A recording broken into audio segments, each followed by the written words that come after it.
अस्सलाम वालेकुम दोस्तों, आज हम पावर पॉइंट के अंदर लोगो क्रिएट करेंगे और उसके लिए हमने सर्कल शेप लेनी है। इसका जो साइज़ है वो 4 इंचेस हाइट एंड विड्थ रखी है।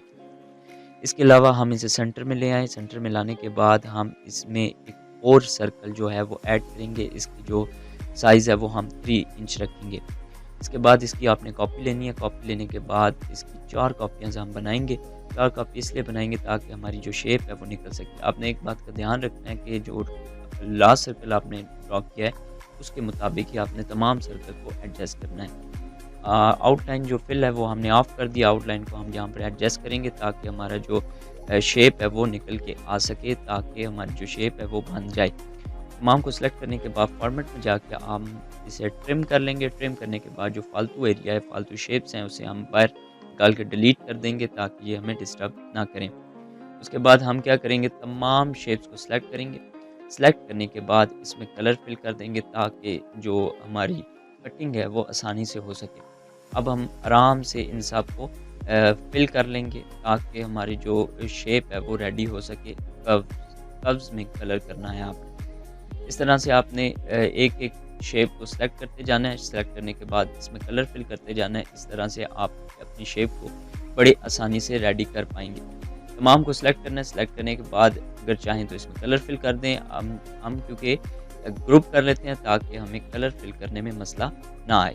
इस तरह से हम तमाम को स्टेप बाय स्टेप जो है वो ग्रुप करते जाएँगे, ताकि बाद में हम जब इसमें ग्रेडिएंट फिल करेंगे, ग्रेडिएंट फिल करने में मसला नहीं आएगा। अब इन तमाम को सिलेक्ट करेंगे। सिलेक्ट करने के बाद इसकी आउटलाइन जो है वो रिमूव कर देंगे। रिमूव करने के बाद इसमें जितने भी एजेस हैं उन्हें सेट करेंगे। आउटलाइन के जो एजेस हैं उन्हें आउटलाइन कलर के साथ फिल कर देंगे ताकि ये बुरा ना लगे। उसके बाद हम क्या करेंगे कि इन सब को आपने इकट्ठा सेलेक्ट करना है। सेलेक्ट करने के बाद आपने इसको ग्रुप करना है। ग्रुप करने के बाद इसकी जो एक और डुप्लीकेट कॉपी है वो हम ले लेंगे ताकि इसमें मज़ीद कलर फिल कर सकें। तो जी दोस्तों, हम इसमें कलर फिल करते हैं और देखते हैं कि ये ग्रेडिएंट फिल में कैसा लगता है।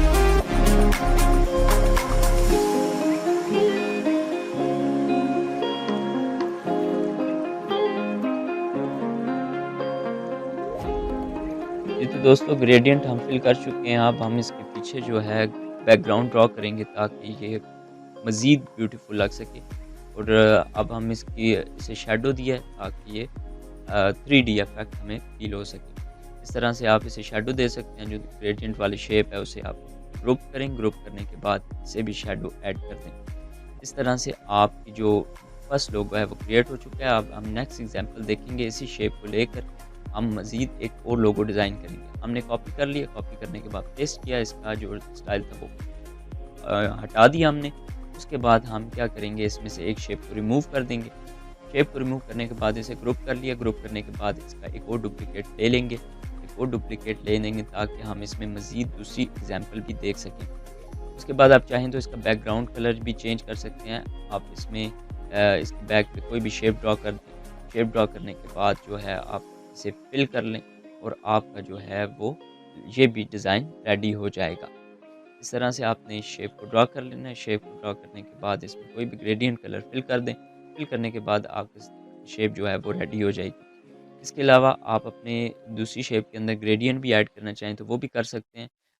ग्रेडिएंट ऐड करके आप अपनी दूसरी एग्जांपल भी प्रैक्टिस कर सकते हैं।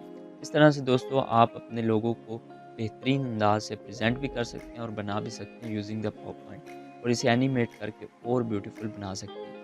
अगर इसमें कोई चीज़ ना समझ आई हो, आप कमेंट बॉक्स में लिखिएगा। इंशाल्लाह मैं उसको इसका आंसर करने की कोशिश करूँगा।